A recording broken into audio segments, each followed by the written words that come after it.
其實 Berkshire Hathaway 股東大會一部分係商業課堂，一部分呢又好似嘉年華咁，每年呢都有人嚟，好似投資界嘅狂歡節。呢個係我哋可以盡情玩樂同埋見下大家嘅機會。啲人將錢交俾我哋管理，我哋都想確保佢哋玩得開心，同時希望佢哋可以更加了解自己。唔單止係 Berkshire， 仲包括佢哋對投資應該有個態度。我哋係 Berkshire 呢間公司，但係其實唔止咁簡單。講到我哋對股東嘅感覺，我哋當佢哋係我哋嘅夥伴。我同 Charlie 係管理嘅合夥人，其他人雖然係正脈合夥人，但係我哋嘅態度都係以夥伴關係為主。佢哋唔係一班嘅面目嘅人，咁所以每年大會見到大約4萬個股東咧，我真係好開心。呢件事令我哋每日做嘅嘢有真正意義。你知啦，我可能係少數真係中意寫年報嘅 CEO 之一，或者好似有啲作家講，我係中意寫完之後嘅感覺。其實寫嘅過程都可以好辛苦，但我諗我真係想同佢哋講，分享下，我又係佢哋會想知咩？若角色互換，佢哋管公司而我係股東，我會想像我兩個姐姐 Doris 同 Bertie， 佢哋好聰明。佢哋有好大部分身家咧，都投資佢嘅 Berkshire， 所以佢哋好有興趣，但又唔係日日都跟住生意，所以我會假裝佢哋離開咗1年，而家我要同佢哋更新最新情況，講下如果佢哋管理緊公司，而我係個唔出聲嘅拍檔，我會想知嘅咩 ？Ted Williams 寫嗰本書叫《The Science of Hitting》，入邊啊，有張佢自己打擊時嘅相，仲將好球區分咗格。我記得係77格，由胸口嘅字一路落到膝頭角，再加埋本嘅板嘅闊度。佢話打擊最緊要嘅就係要等啱嘅球先出手。如果佢等到啱啱係佢最中意嗰個區域嘅球嚟打，佢可以打到40%打擊率。但如果要揮佢角落頭嘅球，可能只得2成35%。而投資方面呢，我做緊一門唔會被判好球嘅生意，呢個係最好嘅生意。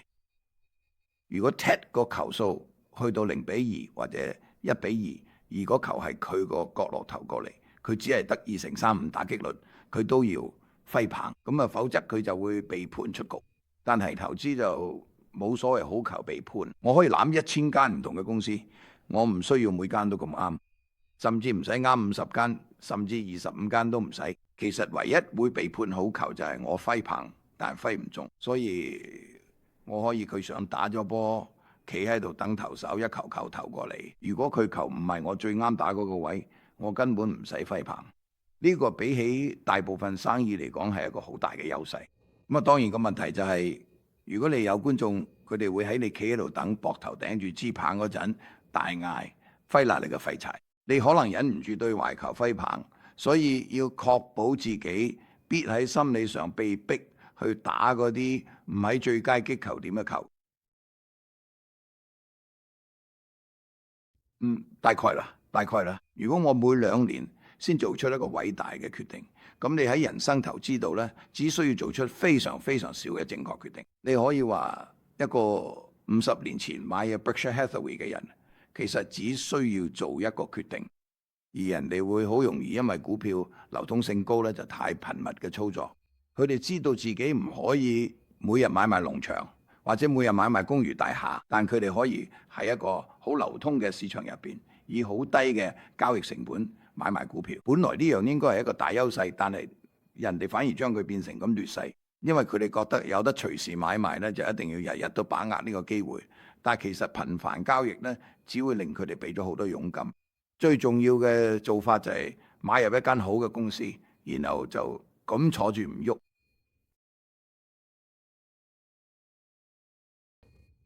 我可以話呢，我收到嘅受人信真係好少好少。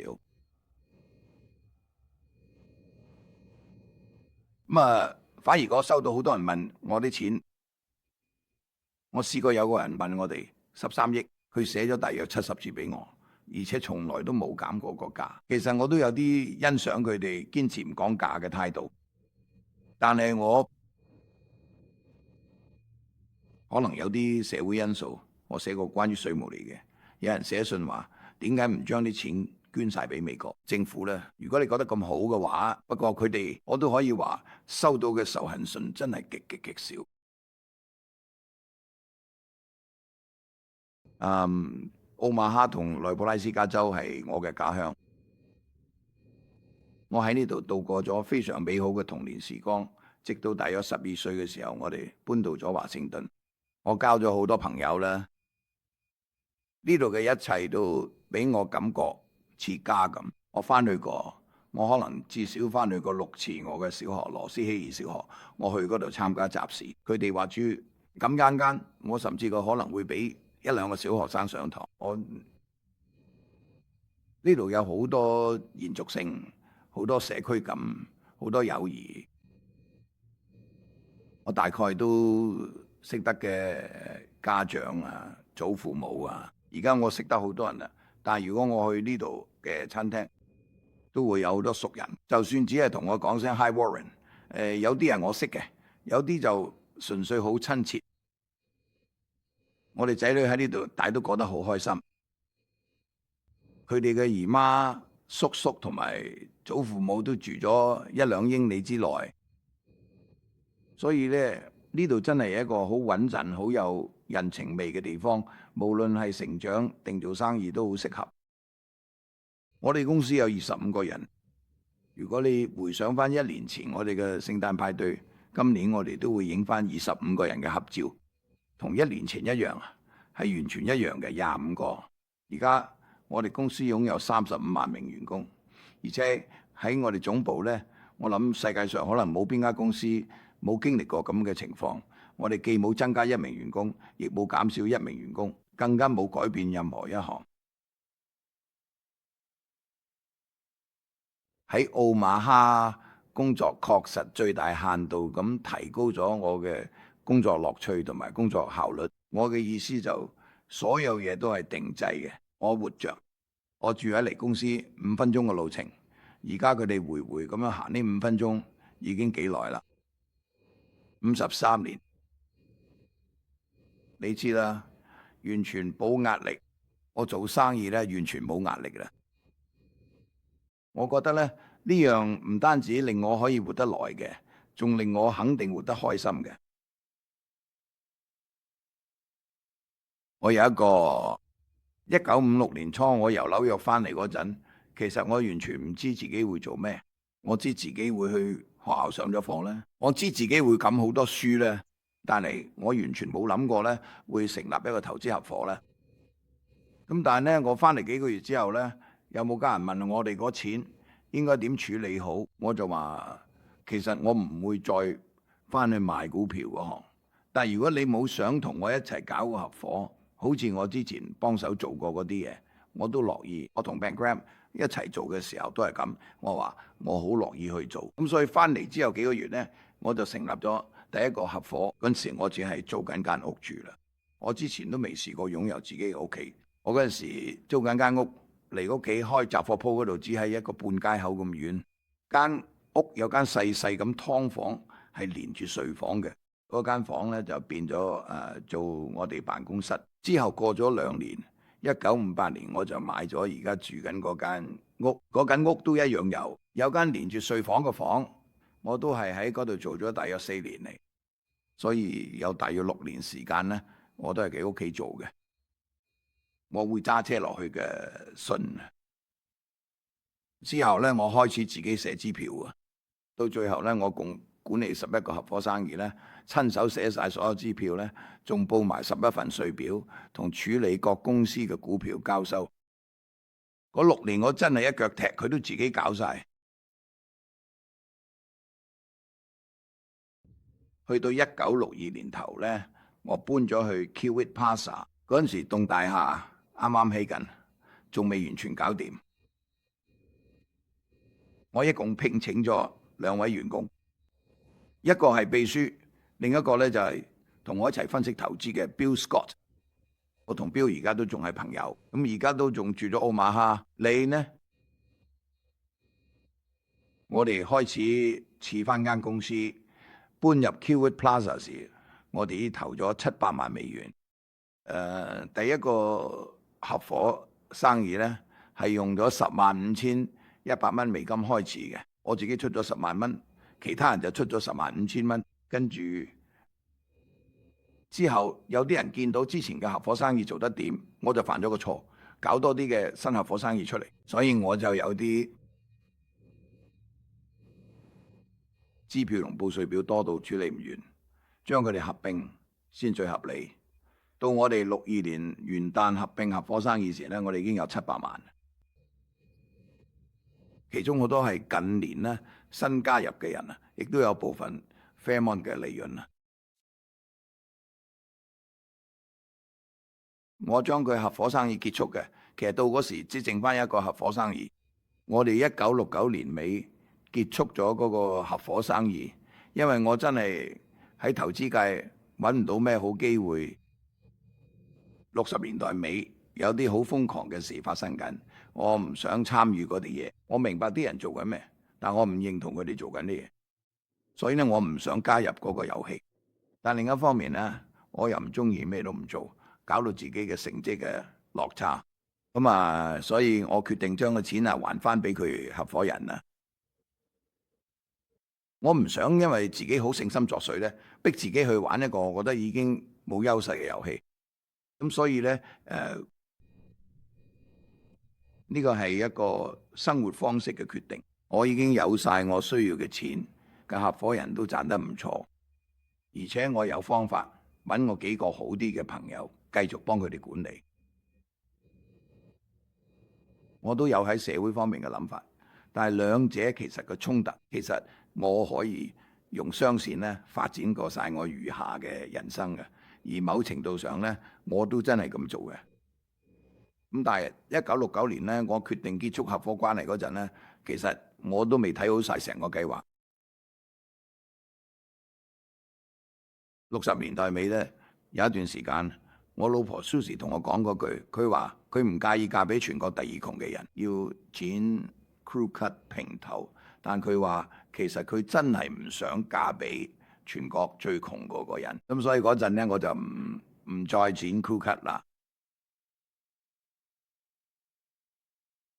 我哋覺得好開心 ，Susie 好計嘅 party， 佢真係好有創意。我哋有好多朋友，我好中意紐約嘅 Stage Delicatessen， 所以每次去紐約，我同 Susie 都一定會去嗰度。所以佢決定嘅奧馬哈搞個 Stage Delicatessen 主題派對，我都唔記得有幾多人嚟嘅。嗰晚呢，有好多人睇我哋屋企，大家都玩得好開心。嗰陣係60年代，佢對搞派對好有創意，而且真係做得好好。佢好投入去搞，佢哋好多好正嘅主意出嚟，我就只係去食嘅同埋埋單。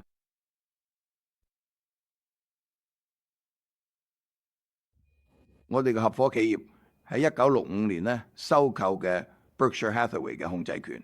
雖然我從來冇諗過主席或者總裁嘅職位，但其實 Berkshire Hathaway 都係我負責。我哋擁有控制權，所以所有決定都係我做。我買嘅 National Indemnity， 我又幫佢買咗 Sun Newspapers 咧，負責經營嘅紡織業務嗰個人咧，係有咩事都會問我。咁例如買新設備，所以其實我就係 CEO。不過我從來都冇揀嘅自己，咁冇必要佢個頭銜啫。Malcolm Chase 佢係主席，係一位好好嘅紳士。當初幫我收購 Berkshire 嘅控制權，所以都冇理由要改咗個頭銜啊。佢繼續做主席啦，但其實佢哋真係管理業務，佢俾我去管理公司都冇需要改變嘅咩？大家都好清楚嘅。Buffett Partnership 係最大股東啦。去到1969年尾，我哋解散咗個合夥企業，然後分派咗個資產，伯克希爾股票。我之所以接受主席呢個頭銜，即係為咗比今後嘅工作更加正式，就係咁。控制集團咧，實際上已經同我哋嘅各個合作伙伴咧解散咗。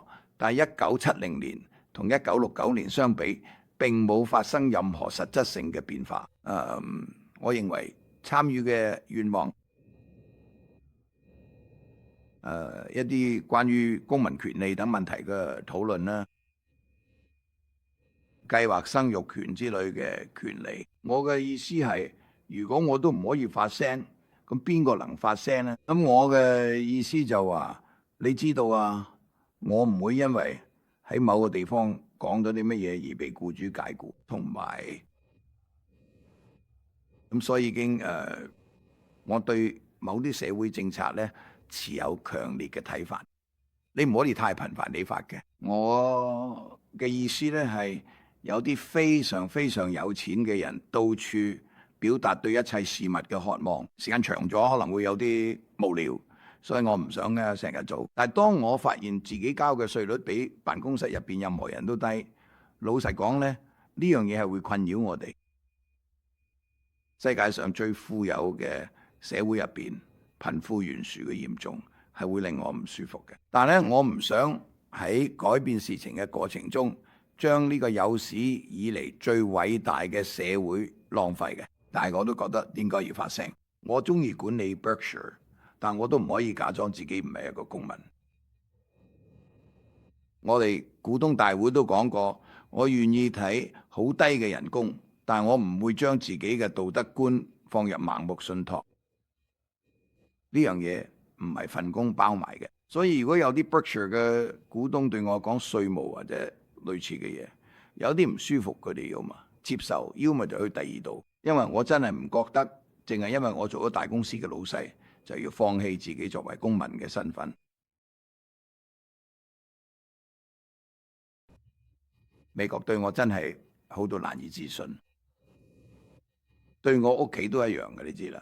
呢個世界有70億人，得3億2千幾萬人係美國，即係話我真係好好彩喺呢個國家出世，仲要係美國最繁榮嘅時代。所以其實唔係因為我比隔離屋嗰個人好嘅，只不過我天生有啲特質令我做到嘅嘢。好似有啲人落棋咁，有啲人打橋牌嘅，有啲人寫樂譜咁啊。啱啱我就啱啱冇咗一樣嘢，呢個社會好有回報嘅。如果200年前呢，呢樣嘢未必冇值錢，咁好多其他國家都未必有咁好嘅回報。咁所以美國對我嚟講真係好特別嘅，而且將來呢，整體嚟講會更加好啦。咁所以我都希望大家都可以參與，唔使話完全一樣。但係冇人應該喺美國有一個差嘅經濟前景，我哋負擔得起，令每一個人都可以有一個，只要肯努力工作呢，就可以喺社會入邊有一個唔錯嘅結果。其實我人生收到最好嘅禮物呢，就係我出世嗰陣有我老豆，即係呢個你知啦，呢樣嘢我自己睇得嘅。我天生嘅思維嘅高度發展嘅市場體系好有用，尤其是涉及大量籌碼時。而我啱啱好就係擅長玩呢種遊戲嘅人。有啲人喺醫學方面用手好嘅，真係好犀利嘅。佢哋可以做嘅外科手術，我一世都做唔到。有啲人可以好勁嘅，令我麻醉。天生有好多唔同嘅天賦，但係我啱啱好睇錯一種嘅，依家呢個國家呢個時代有極大商業價值嘅天賦。咁所以我會咁講，但係其實我最幸運嘅地方呢，就係遇到佢一班好好嘅人。有啲人我都要俾自己少少 credit，因為係我自己咁去同佢哋一齊。但係如果你由我老豆開始講起，其實我根本冇得嘅。你睇下呢個咁好嘅開始，俾咗我頭20年人生，甚至佢有生之年都係咁。咁至於查理芒格呢個人呢，佢係一個好好嘅拍檔，咁聰明到不得了，佢嘅知識面比我闊得多，有成百個範疇，佢都比我哋，同埋咁好犀利，可以將重要嘅理念濃縮成好少嘅字。佢同我講嘅，佢永遠都好誠實，咁所以我會聽佢講。其實我上個禮拜就因為咗一句大約10個字嘅説話呢，改咗自己嘅做法。佢同我講嘅投資方面，佢對我影響好大，令我有啲離開嘅 Ben Graham 嘅路線，開始揾佢真係好正嘅公司，用合理價錢買，而唔係用超筍價買嘅普通公司。所以佢令我開始着重高質素嘅生意，呢個轉變極之重要。因為咁樣呢，先令 Berkshire 可以做到而家嘅大規模。如果唔係根本嘅可能，如果淨係買啲低質素但係平價嘅生意，好似我哋一開始咁，根本做唔到。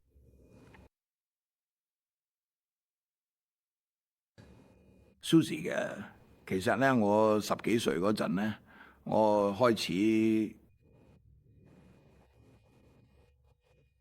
我嗰陣其實喺生意方面咧都算幾有嘅本事嘅，但係對於點樣面對成個世界，其實仲未真係搞得掂。我嗰陣呢一個唔太平衡嘅人啦，可能而家都仲係。不過 Suzy 真係幫我整合翻自己，咁就好似攞住個細水壺咁，而我就係泥土入邊嗰粒種子，但係要有 Suzy 嘅水壺，我先至真係可以成長同埋成熟。佢真係一個好啲人，咁啊一直都相信我，佢幫我整合翻自己。如果佢哋嘅話，我都唔會，我唔單止唔會變成今日嘅我，甚至連做生意都唔會有咁大成就啦。佢令我變得更加完整。咁其實咧，對錢同生意咧一啲都唔在意。有一次咧，我哋喺紐約同我個朋友 Herb Wolf 一齊食飯咧，食完之後翻緊曼哈頓啊，因為佢住得比較遠，我哋搭地鐵翻去啦。佢問我 Warren， 你話100萬入邊有幾多個10萬啊？於是我就知，我唔應該將支票簿交俾佢。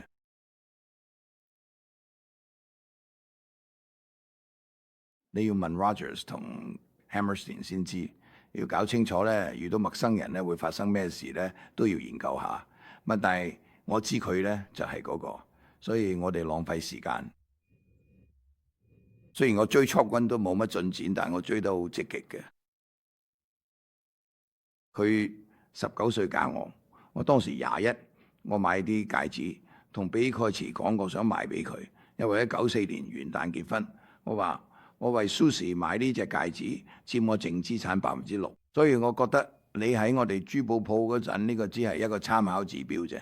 不過你都可以自己調整少少啦。但6%咧，大致上都係標準數嚟嘅。結婚嘅日子都幾有趣，因為我嗰陣係內布拉斯加州國民警衛隊嘅成員，就係4月19號1952年啊，密蘇里河水泛濫，我下晝3點要結婚。點知中午時分，我收到個電話，我接咗之後，對面個人話 Buffett 下市，我話係長官，佢話我係 Murphy 上尉，佢又問你幾點結婚？我話3點，佢話我哋已經被徵召咗，要5點去軍械庫集合，所以結婚日子開頭都唔算太好彩啦。之後過咗一陣，我又收到34C指揮官打咗個電話，佢話我推翻咗 Murphy 上尉嘅命令，因為你要度蜜月，好好享受啦。好彩最初 Murphy 上尉打咗嗰陣，佢講句有啲口食，如果唔係，我都會以為係婚禮嘅伴郎或者邊個同我玩嘅，我可能會講啲咩，搞到自己要啲兵營留幾個月。我結婚嗰日冇戴眼鏡，我唔得，我以前都唔得，其中一隻眼而家矯正咗嘅。但佢戴眼鏡，我咩都睇唔到，加上我好緊張，所以決定索性除咗眼鏡，咁我就睇唔到出邊咁多人啦。佢把聲好勁，仲成日中意唱歌，我都中意唱歌，但係可惜嘅係我冇佢咁嘅嗓音，因此呢，喺20世紀70年代中期呢，佢決定呢嘗試喺眾人面前表演。一開始就喺眾人面前唱歌並唔容易，但係我鼓勵佢嘗試，佢亦都開始喺當地演出一啲然後咧佢仲喺紐約咧做咗啲工作。我個朋友 Bill Rowan 啦，我哋開始叫佢做百老匯 Bill，因為佢會喺 Greenwich Village 同其他地方幫佢揾表演機會。咁真係好嘅，好嘅。其實我6歲生日會嗰陣食過嘅，我全部都好中意食。我覺得嗰度嘅餐單真係一流，有漢堡包、熱狗、可樂同朱古力新地，你知啦。咁所以我好細個咧就已經揾到啱自己口味嘅食嘅。而家都85歲啦，我都仲係咁食，仲係好啱我。其實我真係冇咁試過食其他嘅。我又睇唔到有咩原因要咁做。當你可以食你最中意嘅嘢，點解要食你第40中意嘅嘢呢？同埋我真係試過食500蚊啦，甚至1000蚊一餐嘅大餐啊！但我發覺都冇得同一個好味嘅漢堡包加啲新鮮薯條同一罐可樂比，所以我真係唔明點解要食人哋中意佢嘅。咁我都知道啦，如果我一路都食西蘭花同成世人都食椰菜仔同蘆筍嘅話，我都未必可以活到咁耐。我哋如果真係咁樣食，人生應該會覺得好長。不過我哋飲食習慣好啱嘅，我唔係叫其他人都要咁做，但係對我嚟講真係幾 work。其實我媽都幾辛苦，真係。咁阿媽最後入咗精神病院，而佢自己都已經，佢一直都孭住屋企好多重擔。佢好崇拜嘅細佬，好細個就去咗世，而佢咧就被視為屋企嘅支柱。跟住咧，你知啦，佢都係跟住我老豆去嘅華盛頓，咁咩都幫手，凡係關於我老豆嘅事都會出力。但佢自己，我幾乎可以肯定，佢嗰啲應該係偏頭痛。不過嗰陣時有另一個名叫發，所以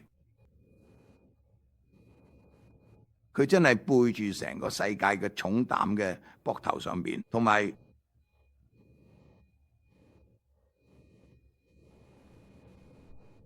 佢有時都幾難頂，但有時又可以好好人。咁但係當佢變得固執嘅時候呢，3個細路呢都感受到啦。佢非常非常嘅，冇錯，佢性格非常外向。佢曾係我爸嘅得力支持者，但係佢經歷咗好多壓力。我嘅意思就話，佢高中畢業後工作咗幾年，先至夠錢去內布拉斯加大學讀書。喺嗰度佢遇到咗我爸爸，同埋我覺得佢成長過程中有好多唔開心嘅事，但係佢從來都冇講過呢啲影響嘅佢嘅態度。某程度上呢，我覺得佢哋叫啲，我唔記得嗰陣時佢哋用咩詞語，但係我覺得佢應該係偏頭痛，而且佢好多時都身體痛。